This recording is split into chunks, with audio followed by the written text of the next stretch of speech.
Hi friend, Rajiv schooling में आप सबका स्वागत है। आज एक नए प्रश्न के साथ। प्रश्न में दिया है कि एक वैद्युत मोटर में 440 वोल्ट पर 10 एम्पियर की धारा प्रवाहित हो रही है। 440 वोल्ट एक क्या विभवांतर विभव V बराबर हो गया 440 वोल्ट। कितने एम्पियर की धारा प्रवाहित हो रही है? 10 एम्पियर की धारा प्रवाहित हो रही है। धारा को I से प्रदर्शित करते हैं और I बराबर दे दिया 10 एम्पियर। मोटर की यांत्रिक क्षमता जो दिया है 80% हो तो 10 मिनट में 40 मीटर की ऊंचाई पर T बराबर हो गया 10 मिनट और हाइट दे दिया गया कितना है? H बराबर 40 मीटर। 40 मीटर की ऊंचाई पर स्थित टंकी में कितना जल चढ़ाया जा सकता है? मान ले धरती है और धरती से 40 मीटर की ऊंचाई पर एक टंकी रख दी गई है। धरती से 40 मीटर की ऊंचाई पर टंकी रख दी गई है और यहां पर आपका मोटर लगा दिया गया और इस मोटर की यांत्रिक क्षमता जो है, यांत्रिक क्षमता जो कैपेसिटी है, कैपेसिटी है 80% का मोटर की। इस मोटर की जो कैपेसिटी है 80% का है।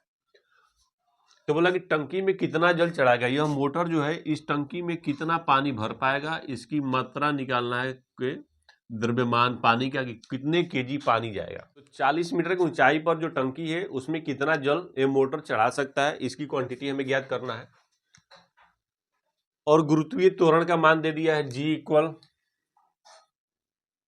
10 मीटर प्रति सेकेंड स्क्वायर दिया है। तो निकालते हैं पहले वैद्युत शक्ति। पहले क्षमता कितना है मोटर की? वैद्युत शक्ति P बराबर होता है VI। तो V का मान दे दिया है 440 वोल्ट। तो 440 वोल्ट इंटू I का मान दे दिया है 10 एम्पियर। तो लिख देते हैं 10। अब मल्टीपल कर देंगे, हो जाएगा 4400। शक्ति है, शक्ति के सही मात्रक वाट हो गया, यानी 4400 वाट होगा। अब बोल रहा है कि मोटर की जो दक्षता है 80% हो, मीन्स की मोटर की जो यांत्रिक क्षमताएं हैं वो कितना है? 80% है। किसकी? उसकी कैपेसिटी की। तो लिख देते हैं मोटर की यांत्रिक कैपेसिटी, मतलब कि यांत्रिक क्षमता 80% है। तो इसका शक्ति का हम 80% निकाल देते हैं, यानी P का 80%। P का मान दे दिया आपका 4400 इंटू 80%। तो एक जीरो से एक जीरो, दूसरा से दूसरा कट जाएगा और मल्टीपल कर दीजिए, 0 हो गया। 8 चौके 32 का 2, 8 चौके 32 है 3, 35, 3520 क्या कैपेसिटी हो गया।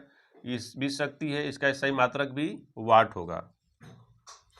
तो मोटर की यांत्रिक कैपेसिटी कितना हो जाएगा? 3520 वाट हो गया। 10 मिनट में 40 मीटर की ऊंचाई पर स्थित टंकी में कितना जल चढ़ाया जा सकता है? मोटर जो है एक कार्य जितना भी कार्य करेगा, माने पानी को ऊपर चढ़ाने में किया गया कार्य होगा, और मोटर जितना विद्युत ऊर्जा व्यय करेगा, तो पहले मोटर विद्युत ऊर्जा व्यय करेगा क्योंकि बिजली से चलेगी। तो मोटर की विद्युत ऊर्जा, मोटर द्वारा व्यय विद्युत ऊर्जा और मोटर द्वारा किया गया कार्य, दोनों क्या होगा? इक्वल हो जाएगा। क्योंकि रूपांतरण होता है एक रूप से दूसरे रूप में खर्च होता है। ऊर्जा न तो उत्पन्न होती है न ही ऊर्जा नष्ट होती है, मीन्स की ऊर्जा संरक्षित होती है, जिसे ऊर्जा संरक्षण का नियम कहते हैं। तो ऊर्जा संरक्षण का होता है कि मोटर जितना विद्युत ऊर्जा खर्च करेगा उतना ही वह काम करेगा। तो मीन्स की मोटर की यांत्रिक ऊर्जाएं जो होती है, मोटर द्वारा व्यय ऊर्जा और मोटर की यांत्रिक ऊर्जा दोनों एक दूसरे के इक्वल होंगे। तो शक्ति बराबर होता है P बराबर होता है W/T।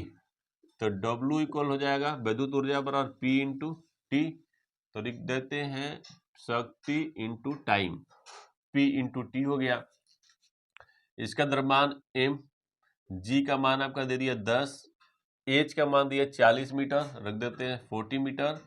p का मान आपने निकाला 3520, तो 3520 इंटू t का मान आपका दिया है 10 मिनट, तो 10 मिनट इसको सेकंड में बदलने के लिए 60 से आप मल्टीपल कर देंगे। यहाँ से m का मान फाइंड करना है द्रव्यमान का, तो द्रव्यमान बराबर होगा 3520 इंटू 10 इंटू 60 अपन में आपका हो जाएगा 10 इंटू 40, तो 10 से आपका 10 कट गया, 0 से 0 कट गया, अब 4 बचा, 4 से कर दीजिए, 4 कितने बार में कटेगा, कटेगा शायद कट जाएगा, 4 8 32, 4 8 32, 0 इंटू 6, अब इसका मल्टीपल कर दिए 0, 6 8 48 के 8 बचा 4, 6 8 48, 4 52, तो 5280, ये क्या आया है m का द्रव्यमान है, द्रव्यमान के सही मात्रा क्या होता है kg, तो ये हो गया kg, कितना kg 5280 kg। मीन्स की मोटर कितना के पानी टंकी में चढ़ा सकता है, फिल करेगा, तो मोटर 5280 kg वाटर टंकी में फिल करेगा, मीन्स की इतना पानी ऊपर चढ़ाएगा। यदि आपका भी कोई प्रश्न हो तो आप हमें कमेंट कर सकते हैं। अभी तक आपने इस चैनल को सब्सक्राइब नहीं किया है तो सब्सक्राइब कर लें, ताकि हर रोज आपको एक नई वीडियो प्राप्त हो। राजीव स्कूलिंग से जुड़ने के लिए धन्यवाद।